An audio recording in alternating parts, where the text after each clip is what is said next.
Thank you so much, Miss Nancy Ravina, for inviting me here para ma-share naman yung aking amazing story kung paano nakatulong yung barley sa akin and sa aking family. Yan. So, mag-share muna ako ng screen. By the way, ang dami natin, ano? So, I hope maka-relate kayo sa story ko. Nakikita na ba yung screen? Okay na?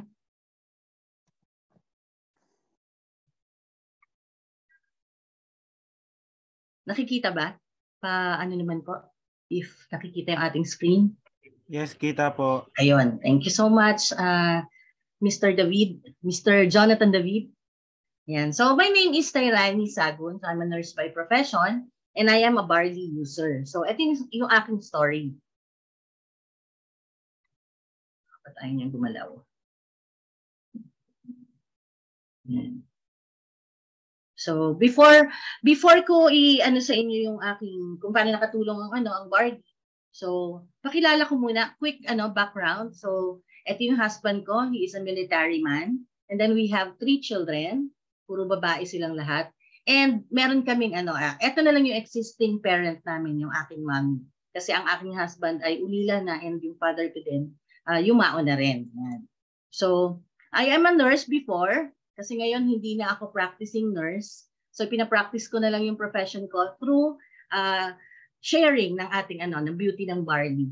So, before I was a clinical instructor in Far Eastern University. Ayan, so nagtuturo po ako doon sa mga nursing students.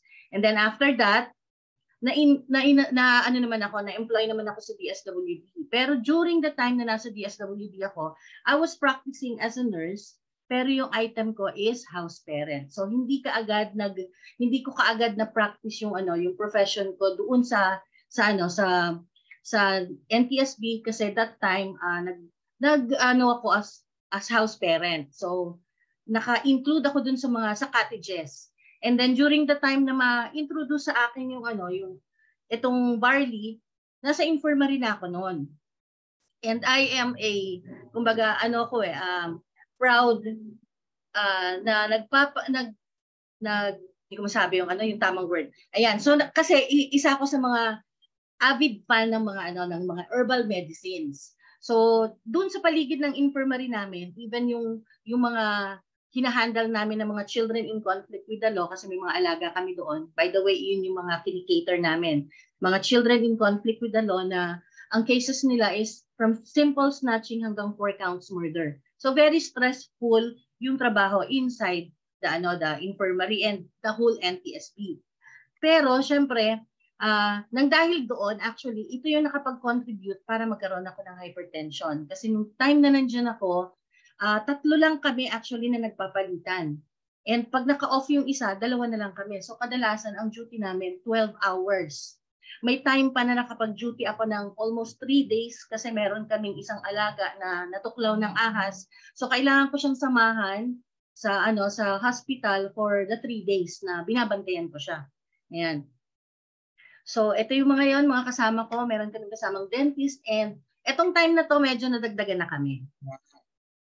And, ayan, sa mga activities namin sa center. And then, ito na yung time na ma-introduce sa amin yung barley, we decided to avail a package. Kasi alam ko na makakatulong siya sa aking health and sa health ng family namin. So, aside from that, during the time na nag-duty ako, kasi itong bunso namin, actually, meron siya talagang hika before pa. And nung naka-duty ako, tumawag sa akin yung husband ko, sabi niya, namamaga daw yung pisngi, yung right na face ng aming bunso. So sabi ko, pa-check up mo muna kasi hindi ako makaka-uwi, naka-duty pa ako. So pina-check up niya. And then merong ibinigay na gamot. Kaya lang nung pag-inom niya ng isang beses pa lang, mas lalong namaga. So sabi ko, teka muna, patry muna natin yung barley. Painumin muna natin siya. Kasi baka sa barley, umokay siya. So, we decided na painumin siya ng 2 sachets for that day. And then, alam niyo ba, napaka-amazing. Kasi pag gising niya kinabukasan lang, ayan, parang walang nangyari. Nawala agad yung pamamaga ng kanyang face. So, itinuloy-tuloy namin yung pag-inom niya yun and pati yung kanyang asthma, nawala na rin, gumaling na rin.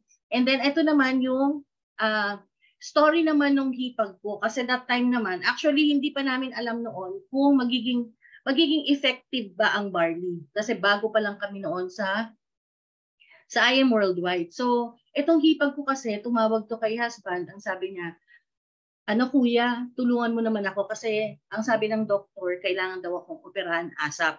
Kasi meron siyang 47.3 millimeter na myoma. So that time, sabi namin ganyan, kasi walang kakayanan na magpa-opera ito, pero gusto naming masubukan muna yung effectiveness ng barley. So we decided na painumin muna siya for 1 whole week, tapos kung wala talagang magiging effect, saka namin ipapa-opera. Pero alam niyo, ang galing talaga ng barley.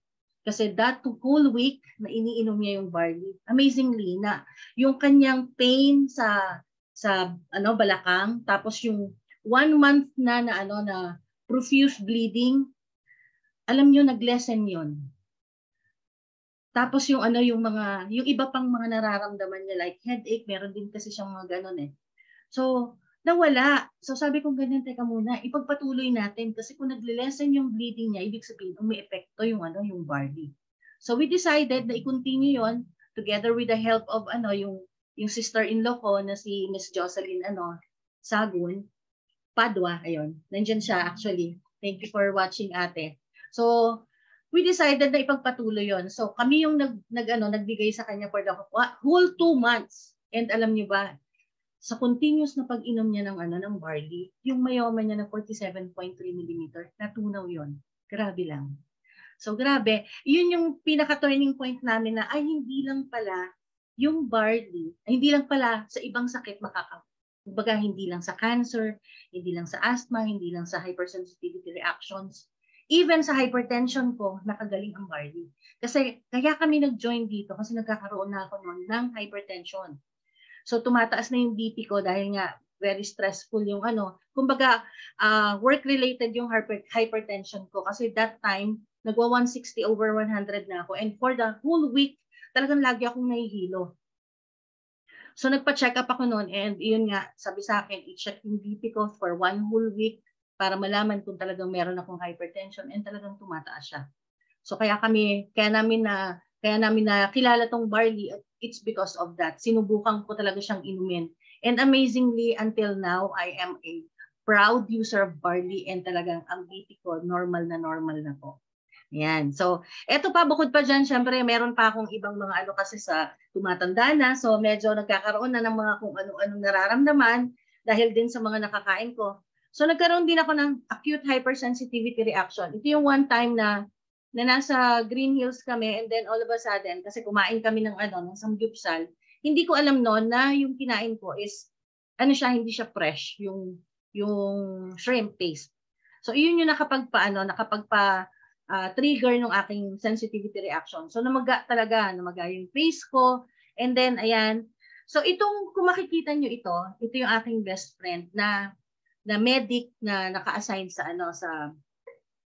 MMDA.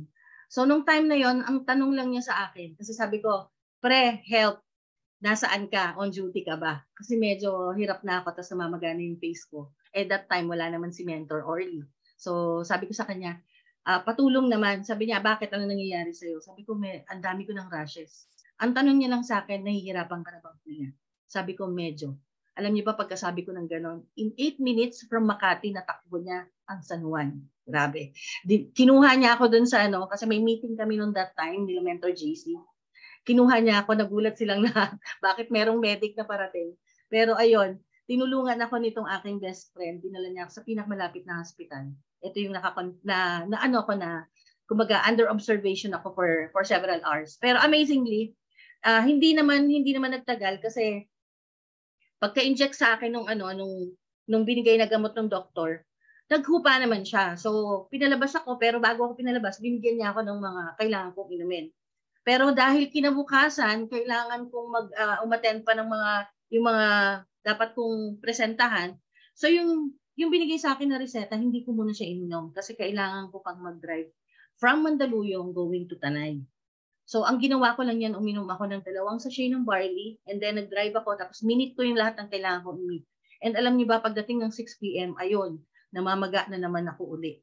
So, ang ginawa ko, ako na yung nag-submit ng sarili ko sa hospital.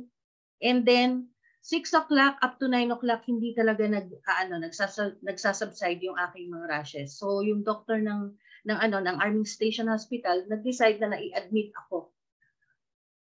Yan. Pero alam niyo ba, during the time of my admission, iniinom ko pa rin ang barley. So amazingly, kasi meron akong iniinom na steroids na talagang nakakapagpa-tremor sa akin. Pero dahil iniinom ko ang barley, nalilesen niya yung tremors ko. And alam niyo ba, wala pang 2 days, nakalabas na ako. Nakalabas na ako kaagad ng hospital. Pero kung siguro hindi ako barley user, mag-stay pa ako doon for 1 whole week. Ayan, iyan po yung nakatulong sa akin ng malaki. And aside from that, ito yung time na actually si Dr. Glenda is the one person na talagang nakatulong sa akin during the time na ito, kasi si Mami nung time na to, hirap na siyang makakilos, tapos nanghihina na siya, ayaw niyang kumain. So ako nag-message ako noon kay Doktora, kasi si Doktora, for all you know, kasama ko po siya before sa DSWD. Siya ang aming attending physician or aming medical doctor. So sabi ko sa kanya, Doktora, ano ba ang pwede kong gawin? Kasi si Mami, ganito. Sinabi ko yung lahat ng symptoms. And alam niyo ba, sabi sa akin ni Doktora, sis, pa-check up muna si tita, baka COVID. So yun, dinala ko kaagad sa pinakamalapit na hospital kung saan connected si Doktora. And then, doon ko nalaman na positive si Mami. And alam niyo ba, ang mahirap dito, nung malaman namin na nag-positive siya, pina-check din namin yung buong compound nila. 15 silang lahat sila positive sa COVID. Kaya lang, dahil nga si Mami yung may comorbidity or siya yung may mga existing na health problems, siya yung pinaka naapektuhan.